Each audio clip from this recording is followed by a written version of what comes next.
It's literally been going right in a historical fashion. They've won 12 regular season games in a row. Brock Purdy, for whatever he can't do, here's what he can do. Win every single game he starts and finishes. Brock Purdy has never lost a football game in the NFL in which he's been allowed to start and able to finish all in the same day. He is undefeated. So, second longest winning streak in franchise history with undefeated rookie quarterback who's playing like an 8-year NFL veteran. If that's not good enough for you, my friend, you've chosen the wrong vocation. I don't know what to tell you. You don't know what you're looking at. You don't know what you're talking about. You don't know NFL history. You actually are, you're enough of a narcissist to believe that you know more than the people in charge of this franchise, and your opinion of what is good trumps observable NFL history. Well, I mean, just don't ignore what you're watching. I mean, let's go back to that opening drive. Opening drive on the road against the Rams in their place. Now, granted, it wasn't really their place, right? It was 70% Niner fans. The Niners were in their home jerseys. It felt like a home game just on the road.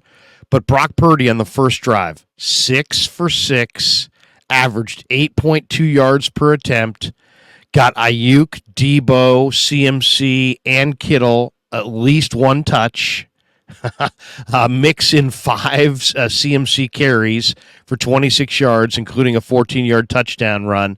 And there you have it, 11 plays, 75 yards, Niners on top. Jake Moody's first kickoff then goes for a touchback, and you've got this incredible start to your day. So, no, I mean, it's Purdy. I mean, look at it this way. That was Purdy not being sharp. We've talked endlessly about the word ceiling all off season. This guy's got a higher ceiling. This guy's got a higher ceiling. Brock's ceiling is too low.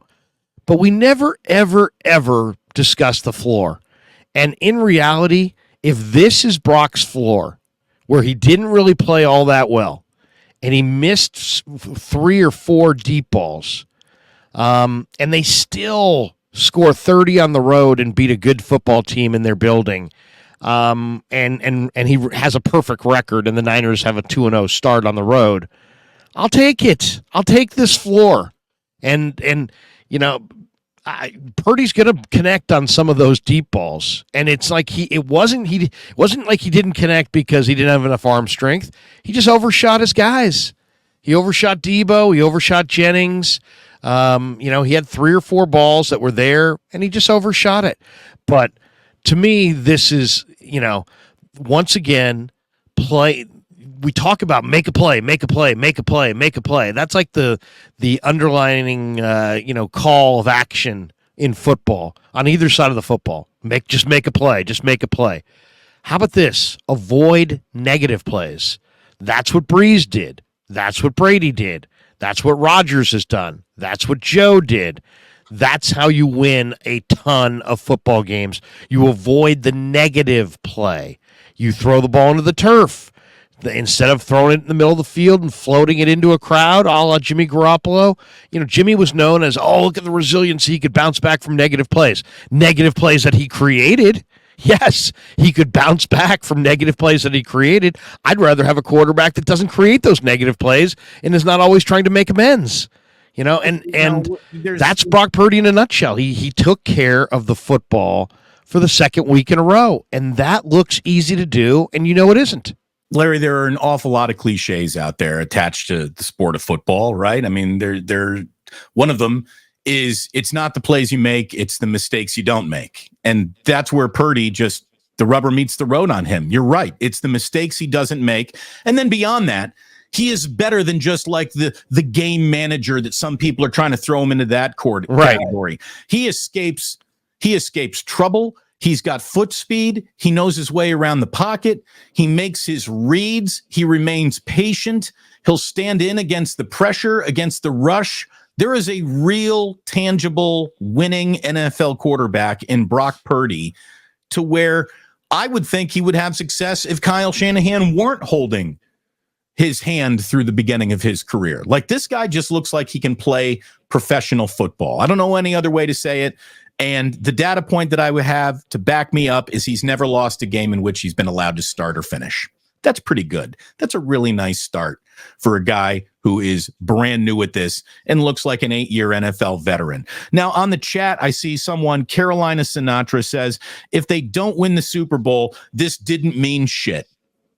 Okay, if that's the way you approach watching an entire season of sports, the only portion of the journey that you understand or acknowledge or even care about is the moment where you either break the finish tape first or not at all. If that's all you understand, then it really shouldn't matter if the 49ers go 0-17, because there's no difference in your mind between 0-17 and losing in an NFC title game by 3 points. There's the same I'm going to call this out for what it is. This is the petulant child take. Yeah. It's like, if I don't get everything I want, I don't want anything. Ah. Sorry. Sorry. Only one team wins. There's a reason cities, despite hemorrhaging money across the nation, throw costly multi-million-dollar parades for sports teams that win championships, because it's freaking rare and it's hardly ever done. And it's really, really special. The reality is there's 33 teams in the NFL, 32 of them, or is it 32? 32 teams in the NFL. Total losers, including the team that lost the Super Bowl. 31 of them are failures. Yeah. What you're there's 31 failures out there. What you only understand about sports is the moment when someone's holding a trophy. That's all you can conclude. You don't know how to evaluate who's doing well or who's doing poorly in their jobs beyond someone holding a trophy. And if they're holding a trophy equals good at job, if not holding trophy equals bad at job. The world will never be that black and white. And to say, well, man, let me tell you, I want a Super Bowl. Join the fucking party. Who doesn't want to get in line? Get in line, exactly. So look, what we would love you to do the next time you're thinking about what to do for breakfast, or maybe what to do in terms of healthy dessert, Larry, I want people to get in line at Palmetto Superfoods. They are the sponsor of 49ers Wake Up, and we want to tell you about the acai bowl. It is delicious. It is fantastic. You wouldn't think Larry and I would be selling acai bowls, right? We don't look like acai guys, but all you got to do is try one and you will be converted. Trust me, there are